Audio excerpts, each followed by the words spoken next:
Batman The Long Halloween Part 1. So Batman The Long Halloween Part 1 is the newest DC animated film adaptation out of the comics.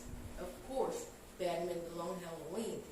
This is a story where Batman investigates a killer who only works at holidays. That includes Christmas, New Year, etc. So, first, what I love about this movie is the drawings. The drawings are changed a little bit.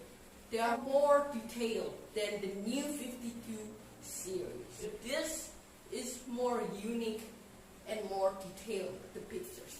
This film also has a lot of similarities to Godfather. First, the drawings are great. And secondly, the voice works. Jensen Ackles and Troy Baker. Jensen Ackles plays Batman and Troy Baker plays Joker. Jensen Ackles, however, I do like his voice, but sometimes his voice is not intimidating enough to be Batman, which is fine actually, because remember, this case takes place in Batman's early days. He's just doing this for what?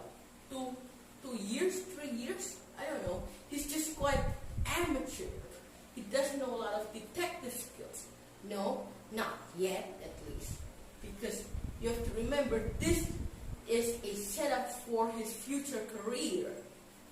You will have a lot of slow-paced story, and sometimes the scene and the sequences move slowly. You know, the story itself is so active, but I counted there is only one fight scene occur in the entire film. So that should tell you something. You have to set your mind and view this story as a crime drama thriller story, which is fine.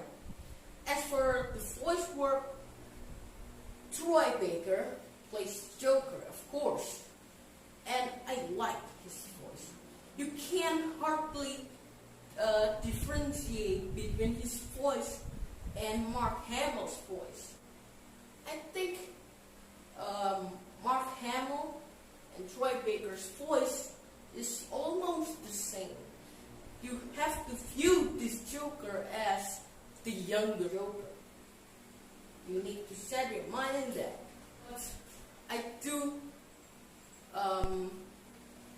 understand the basic of the story. So if you understand the basic of the story, you'll be fine. This story also captures the different version of Batman and Bruce Wayne.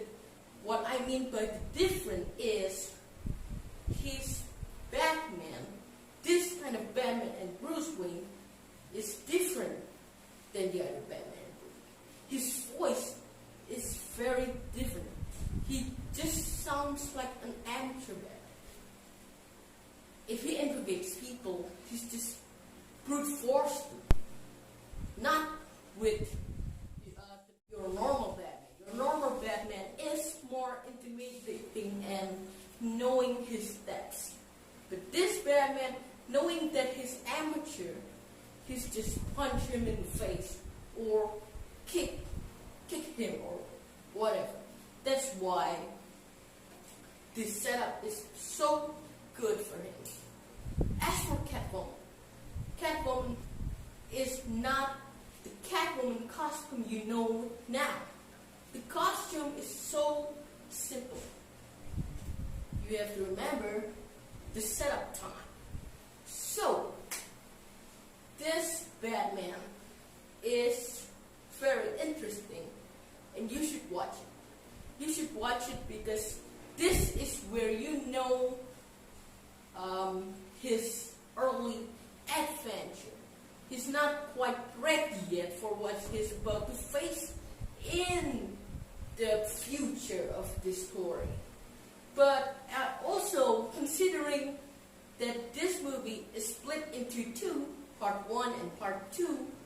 For this first part, you feel like you don't know enough about the story, and you need to figure out the puzzle, and you don't have enough piece yet.